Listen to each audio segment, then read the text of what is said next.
Good morning, good afternoon, good evening, good night.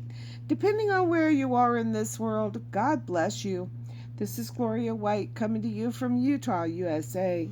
Today we're going to continue in Halley's Bible Handbook, and we are in the book of Isaiah, chapter 18, and this is Ethiopia.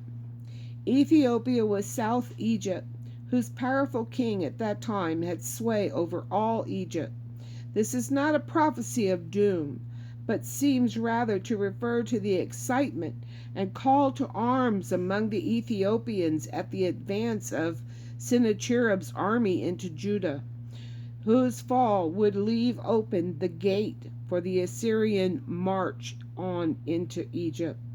In verses 1 through 3. The miraculous deliverance of Jerusalem, and that's listed in verses 4 through 6, and also in chapter 37, verse 36, and Ethiopia's message of gratitude for the destruction of the Assyrian army, and that's 7, verse 7, and then it's in 2 Chronicles, chapter 32, verse 23. So if we look at in here in the King James Version of the Holy Bible now, we're going to see a further explanation of this event. So here, oops, for a minute there, I almost forgot to put my marker back. Now we're in the King James Version of the Holy Bible in the book of Isaiah, and we are in chapter 18. Woe to the land shadowing with wings, which is beyond the rivers of Ethiopia, that sendeth ambassadors by the sea, even in vessels of bulrushes upon the waters, saying, Go, ye swift messengers, to a nation scattered and peeled, to a people terrible from their beginning hitherto, a nation meted out and trodden down, whose land the rivers have spoiled. All ye inhabitants of the world, and dwellers on the earth, see ye, when he lifted up an ensign on the mountains, and when he bloweth a trumpet, hear ye. For so the Lord said unto me, I will take my rest, and I will consider in my dwelling place like a clear heat upon herbs, and like a cloud of dew in the heat of harvest. For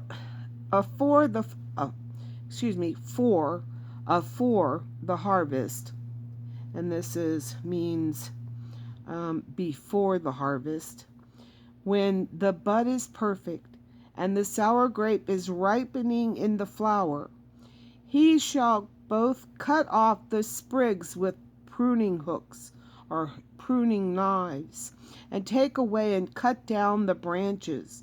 They shall be left together unto the fowls of the mountains, and to the beasts of the earth. And the fowl shall summer upon them, and all the beasts of the earth shall winter upon them.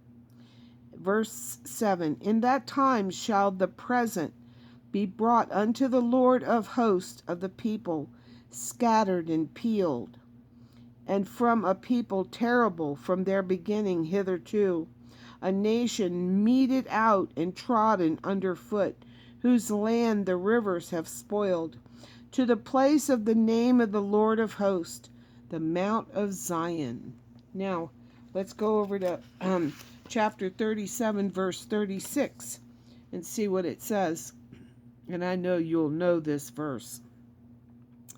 Then the angel of the Lord went forth, and smote, or struck and killed, in the camp of the Assyrians 185,000.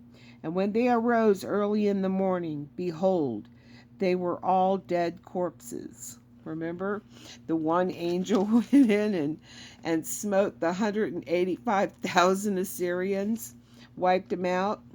So Sennacherib, king of Assyria, departed, and went and returned and dwelt at Nineveh.